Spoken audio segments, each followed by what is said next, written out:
Hello everyone, I am Yash. I welcome you all on Final Revision. और आज का हमारा टॉपिक होगा किसानों का विद्रोह। मतलब ब्रिटिश एरा में किसानों ने आखिरकार विद्रोह क्यों किया, ब्रिटिशर्स की नीतियों से किस तरह से परेशान थे किसान, वह हम आज के टॉपिक में देखेंगे। और यदि चैनल सब्सक्राइब नहीं किया है आपने तो पहले ही सब्सक्राइब कर लीजिए ताकि रेगुलर अपडेट्स मिलती रहें आपको वीडियोज़ की। तो चलिए सेशन स्टार्ट करते हैं। तो सबसे पहले देखते हैं कि किसानों के सामने कारण क्या उत्पन्न हो गए कि उन्हें विद्रोह करना पड़ा। तो पहला कारण था ब्रिटिशर्स की भू राजस्व नीति, जिसमें अत्यधिक लगान वसूल किया जाता था और किसानों का बिचौलियों के द्वारा शोषण होता था और महाजनी प्रथा भी चालू हो गई थी। फिर अगला कारण देखने मिलता है कृषि का वाणिज्यीकरण, कॉमर्शियलाइजेशन ऑफ एग्रीकल्चर, जिसमें नकदी फसलों के उत्पादन पर बल दिया जा रहा था और खाद्यान्न फसलों की लगातार कमी हो रही थी। फिर भी खाद्यान्नों का निर्यात होता था भारत से, इसीलिए भारत में अकाल की स्थिति पैदा हो गई थी। अगला कारण है हस्तशिल्प उद्योगों का पतन होना, जो मुक्त व्यापार नीति के कारण हुआ था, जिससे जो भारत के शिल्पकार थे वो बेरोजगार हुए और अपने जीवन यापन के लिए उन्होंने कृषि का मार्ग अपनाया, जिससे क्या हुआ कि कृषि पर बोझ बढ़ा और कृषकों की क्रय शक्ति क्षमता भी कम होने लगी। फिर अगला रीज़न आता है कि पहला वर्ल्ड वॉर जो हुआ था तो उसमें खाद्यान्नों का निर्यात होता था भारत से, और इसी के चलते भारत में खाद्यान्नों के मूल्य में वृद्धि होने लगी थी। इसलिए परिणाम स्वरूप यहाँ के कृषकों की क्रय शक्ति क्षमता भी कम होने लगी थी। फिर अगला रीज़न है 1917 में जो रूस की साम्यवादी क्रांति हुई थी। तो जो साम्यवादी दल थे और किसान थे उन्होंने संगठन बना लिए थे और एक साथ मिलकर ब्रिटिश नीतियों का विद्रोह करना प्रारंभ कर दिया था इन्होंने। फिर ये एक टाइम पर विद्रोह तो होते रहे। फिर गांधी जी का आगमन हो जाता है भारत में और ये जो किसानों के विद्रोह हैं ये राष्ट्रीय आंदोलन में और जन आंदोलन में परिवर्तित हो जाते हैं। तो चलिए, ये तो कारण थे कि किसानों ने विद्रोह क्यों किया। अब देखते हैं किसानों के विद्रोह का स्वरूप कैसा था। मतलब पहले 19वीं सदी में किसान के जो विद्रोह होते थे वे कैसे हुआ करते थे, और 20वीं सदी में गांधी जी के आगमन के बाद किसानों के विद्रोह में क्या परिवर्तन आया वह भी देखते हैं। तो सबसे पहले बात करते हैं 19वीं सदी के कृषक विद्रोह इस तरह से थे। तो कृषक अपने स्थानीय और तात्कालिक समस्याओं के लिए विद्रोह करते थे तथा शोषक वर्ग को जमींदार और साहूकारों को मानते थे और ब्रिटिश साम्राज्यवादी शोषण के स्वरूप से बिल्कुल परिचित नहीं थे। उनकी दृष्टि में शोषणकर्ता सिर्फ जमींदार और साहूकार हैं और इनके विद्रोहों का नेतृत्व करने वाले नेतृत्वकर्ता और उनके मुद्दे सभी स्थानीय हुआ करते थे तथा ये चमत्कारिक शक्तियों पर बल देते थे और हिंसक स्वरूप में विद्रोह करते थे। तो ये थे 19वीं सदी के कृषक विद्रोह। अब देखते हैं कि 20वीं सदी में क्या परिवर्तन आया किसानों के विद्रोह करने में। तो अब किसानों ने हिंसक विद्रोह करना कम कर दिया था और उनका जो स्वरूप था वह आर्थिक होने के साथ साथ राजनीतिक मांगें भी रखने लगा था। मतलब राजनीतिक आंदोलन से जुड़ गए थे किसान। उनके मुद्दे स्वराज प्राप्ति, नेताओं को जेल से रिहा करना, न्यायपूर्ण कानूनों को समाप्त करना आदि मुद्दे हो गए थे उनके। अतः अब किसानों में राष्ट्रीय चेतना का विकास होने लगा था। ये संघर्ष की आधुनिक राजनीतिक पद्धति जैसे धरना, प्रदर्शन, जेल भरो आंदोलन जैसी प्रदर्शनकारी गतिविधियों से जुड़ने लगे थे और अब बड़े बड़े नेता भी इन कृषक आंदोलन से जुड़ने लगे थे। जैसे चंपारण में हुए आंदोलन का नेतृत्व गांधी जी ने किया था। फिर आगे चलकर कई किसान संगठन भी बने, जैसे अवध किसान सभा, आंध्र रैयत संघ और अखिल भारतीय किसान सभा। तो चलिए, ये तो बात हो गई किसानों के विद्रोह के स्वरूपों की। अब देखते हैं कि प्रमुख किसान विद्रोह हुए कहाँ और उनका कारण क्या था। तो कृषकों के विद्रोह का सबसे पहले विद्रोह देखने मिलता है सन्यासी विद्रोह, जो 1763 से 1800 तक चला था और इसके नेतृत्वकर्ता थे मंजर शाह, मूसा शाह और भवानी पाठक। अब इस विद्रोह होने का रीज़न यह था कि बंगाल में अकाल पड़ गया था और वहाँ खाद्यान्नों की कमी होने लगी थी और आगे अंग्रेजों ने तीर्थ यात्रा पर भी प्रतिबंध लगा दिया था। अंग्रेजों की इन्हीं गतिविधियों के विरुद्ध विद्रोह होता है और अंग्रेजों के ब्रिटिश व्यापारिक केंद्रों पर हमला कर दिया जाता है। और इस विद्रोह के बारे में जानकारी या वर्णन हमें बंकिम चंद्र चटर्जी के आनंदमठ ग्रंथ से मिलता है। फिर इसके बाद अगला विद्रोह होता है नील विद्रोह, जो 1859 से 1860 तक चलता है, जिसके नेतृत्व करता थे दिगंबर विश्वास और विष्णु विश्वास।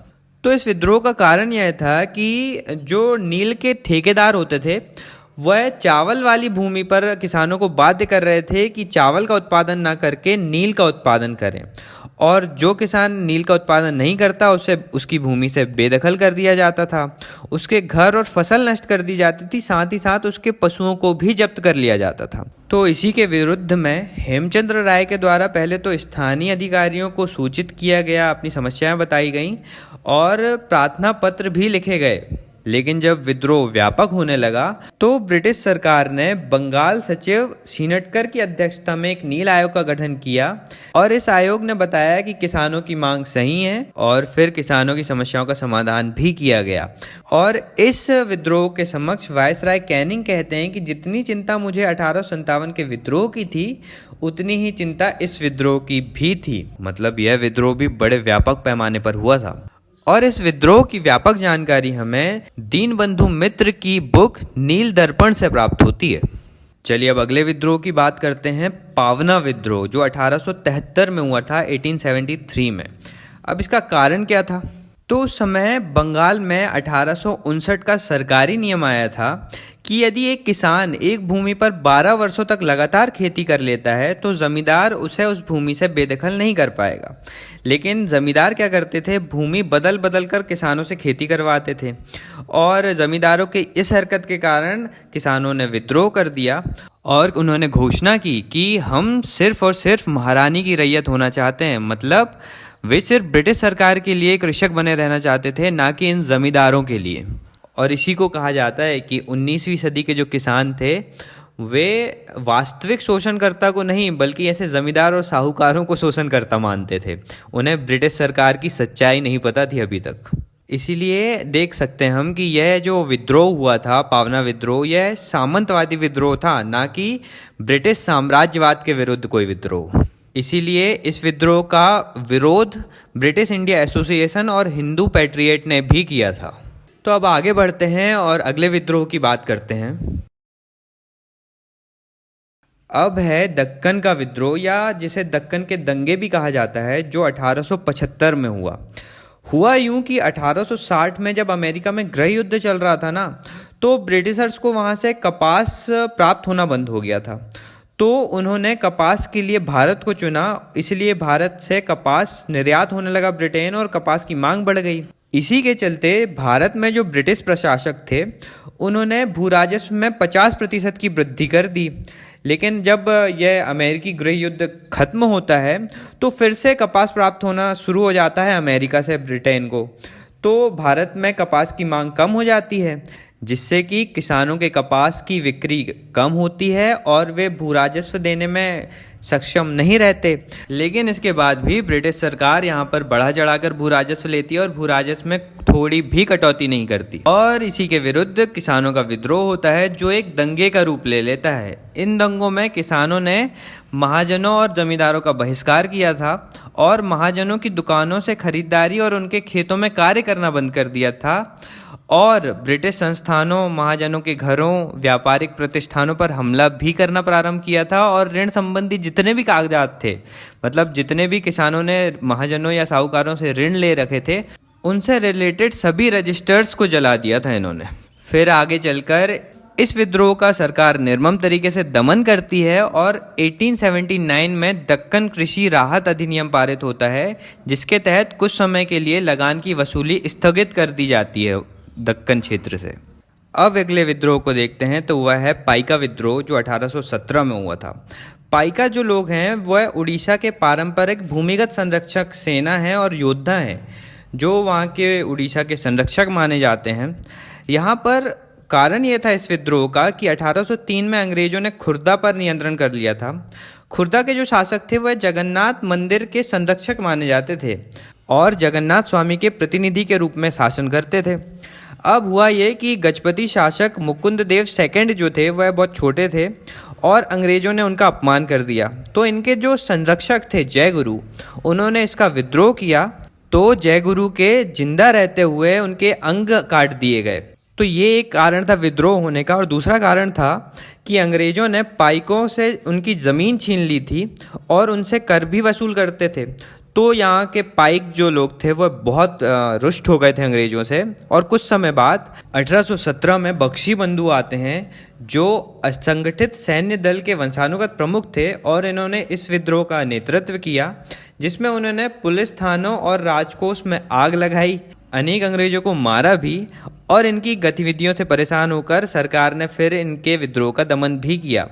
और इसी विद्रोह के बारे में 2017 में, आज से 3 साल पहले, इसके 200 वर्ष पूर्ण हुए हैं, जिसे उड़ीसा सरकार ने प्रथम स्वतंत्रता संग्राम के रूप में भी मनाया था। फिर अगला किसानों का विद्रोह होता है चंपारण कृषक विद्रोह, जो 20वीं सदी का विद्रोह है, जो 1917 में होता है। और इसका कारण था कि 3 कटिया जो प्रथा थी, नील के जो ठेकेदार थे, बागान मालिक थे, वे सर्वाधिक उपजाऊ 3 कट्ठे क्षेत्र में नील के उत्पादन के लिए किसानों को बाध्य कर रहे थे। तो इसी के विरुद्ध राजकुमार शुक्ल ने गांधी को आमंत्रित किया विद्रोह का नेतृत्व करने के लिए। तो जब महात्मा गांधी ने विद्रोह किया तो ब्रिटिश सरकार ने जांच कमेटी बिठाई, जिसमें गांधी जी को भी शामिल किया गया, और इसी के माध्यम से 3 कठिया प्रथा को समाप्त किया जाता है। और इसी समय इस विद्रोह को देखकर रविन्द्रनाथ टैगोर ने गांधी जी को महात्मा की उपाधि प्रदान की थी। अब आगे बढ़ते हैं और बात करते हैं मोपला कृषक विद्रोह की, जो केरल के मालाबार क्षेत्र में हुआ सन 1921 में।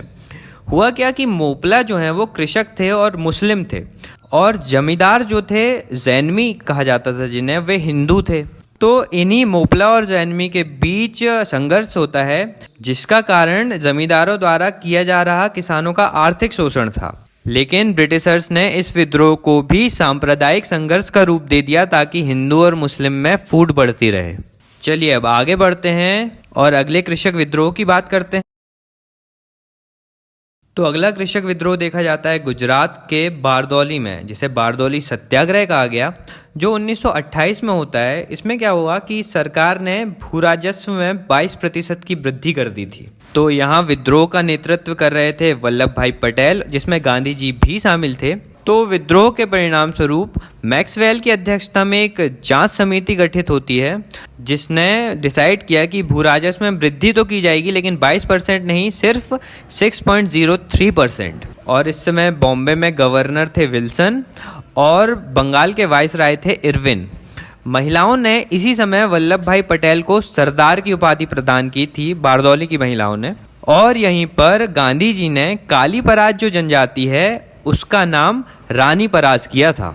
अब इस विद्रोह के बाद आगे चलकर अखिल भारतीय किसान सभा का भी गठन होता है 1936 में, जिसके अध्यक्ष सहजानंद सरस्वती होते हैं और महासचिव NG रंगा को बनाया जाता है। अब यह किसान सभा किसानों का एक घोषणा पत्र जारी करती है, जिसमें मांग रखती है कि भू राजस्व में 50% की कमी की जानी चाहिए, ऋण वसूली स्थगित की जानी चाहिए और आर्थिक शोषण से मुक्ति भी दी जाए, जमींदारी प्रथा को समाप्त किया जाना चाहिए और साहूकारों को लाइसेंस भी दिया जाना चाहिए, ताकि वे निर्धारित ब्याज दर पर ही ऋण प्रदान करें, और फसलों के उचित मूल्य भी निर्धारित किए जाने चाहिए। तो चलिए इस अखिल भारतीय किसान सभा के बाद बात करते हैं तेभागा के कृषक आंदोलन की, जो 1946 में हुआ।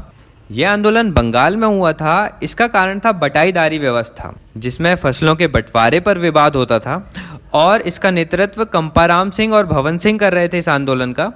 और कृषकों ने इसमें घोषणा की थी कि फसलों के बंटवारे का 2/3 हिस्सा किसानों को मिले और सिर्फ 1/3 हिस्सा ही जमींदारों के पास जाए।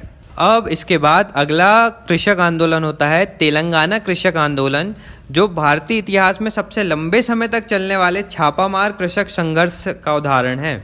ये आंदोलन निज़ाम शासित क्षेत्र हैदराबाद में हुआ था। तो हुआ यूं कि सेकेंड वर्ल्ड वॉर से वैसे ही किसानों में असंतोष बढ़ रहा था, और तो और हैदराबाद में किसानों से कम दाम पर अनाज की वसूली की जा रही थी। तो यहाँ के किसान मिल गए जाकर कम्युनिस्ट पार्टी से, और इन किसानों ने हैदराबाद की पुलिस, मतलब रियासत की पुलिस और जमींदारों के विरुद्ध विद्रोह शुरू कर दिया। इस विद्रोह से तंग आकर पुलिस ने स्थानीय नेता कुमारैया की हत्या कर दी, और इस हत्या के कारण विद्रोह और उग्र हो गया। और इसी समय निजाम सरकार ने कम्युनिस्ट पार्टी पर प्रतिबंध भी लगा दिया था। और इस विद्रोह में किसान पहली बार गोरिल्ला युद्ध प्रणाली से लड़ते थे और हथियार के रूप में लाठी, पत्थर और मिर्च पाउडर का यूज करते थे। यह आंदोलन अब तक के आंदोलनों में सबसे ज्यादा लंबा चला था। 1946 से 1951 तक चला ये। अब इसके बाद एक अंतिम आंदोलन की बात करते हैं, जो था पुनप्पा वायलार संघर्ष, जो 1946 में हुआ था केरल के अलेप्पी जिले में। इसमें क्या था, किसानों और मजदूरों का अपने शोषणकर्ता जमींदारों और शासकों के विरुद्ध संघर्ष प्रारंभ हुआ था यहाँ पर। तो इस लेक्चर में किसानों से रिलेटेड सारे विद्रोह और सारे आंदोलन हमने कवर कर लिए हैं। अब नेक्स्ट लेक्चर में हम श्रमिक आंदोलनों के बाद 1857 के विद्रोह की ओर आगे बढ़ जाएंगे। तो यार लेक्चर बनाने में बहुत मेहनत लगी है, तो यदि लेक्चर पसंद आ रहे हैं तो लाइक कर दीजिए, और चैनल सब्सक्राइब नहीं किया तो सब्सक्राइब भी कीजिए और शेयर भी कीजिए। मिलते हैं इसी चैनल फाइनल रिवीजन में एक नए टॉपिक के साथ। Thank you so much for listening.